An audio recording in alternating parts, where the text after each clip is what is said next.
எல்லாருக்கும் வணக்கங்க. எல்லாரும் எப்படி இருக்கீங்க? நல்லா இருக்கீங்களா? நானும் ரொம்ப நல்லா இருக்கேன். ஸோ ப்ரெக்னன்சியை பற்றி உங்களோட கருத்து என்னன்றதை இந்த வீடியோ முடிஞ்சதுக்கு அப்புறமா கமெண்ட்ஸில் சொல்லுங்கள். பொதுவாகவே கல்யாணம் ஆயிடுச்சு அப்படின்னா குழந்தை எப்போன்னு ஃபஸ்ட்டு கேட்பாங்க. குழந்தை வரும்போது அதை கொண்டாடுவாங்க.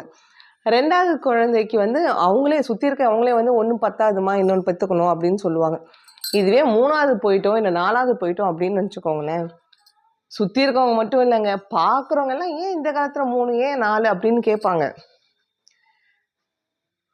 ப்ரெக்னன்சிங்கிறது குழந்தை பெற்றுக்கணுங்கிறது அந்த தம்பதிகள் ஹஸ்பண்ட் அண்ட் ஒய்ஃபோடைய விருப்பம். அதை வளர்க்க போகிறதும் சரி, படிக்க வைக்க போகிறதும் சரி, இல்லை பார்த்துக்க போகிறதும் சரி, யாருக்கும் சப்போர்ட் மட்டும்தான் பண்ண முடியும். யாரையும் வந்து சேஃப்டி பண்ண முடியாது. எந்த பெற்றோர்களால் தன் குழந்தைக்கு சப்போர்ட் பண்ண முடியுமோ அவங்க பெற்றுக்கிறாங்க. ஸோ 3வதா 4வதா 2வதா 1வதான்றது அந்த தம்பதிகளோட முடிவு தான். இதில் வந்து யாரும் தலையிடவும் கூடாது, தலையிடவும் முடியாது. இதை ஏன் நான் இப்படி சொல்கிறேன் அப்படின்னா, ஒரே நிமிஷம் ஏஞ்சிக்கிறேங்க, மூச்சு வாங்குது. இது ஏன் நான் சொல்கிறேன்னு பார்த்தீங்கன்னா, என்னோடய 3வது ப்ரெக்னென்சி அப்போது ஏன் இது வந்து பெற்றுக்கிறீங்க, அபார்ஷன் பண்ணலையான்னு என்கிட்ட ஒருத்தவங்க டேரெக்டாக கேட்டாங்க.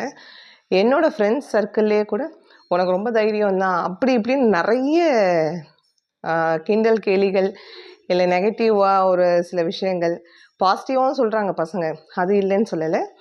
பட் இது வந்து ஒருத்தவங்களோட பர்சனல். அந்த பர்சனலில் வந்து நம்ம ரொம்ப போயிட்டு ஆராய்ச்சி பண்ணிக்கிட்டோம்.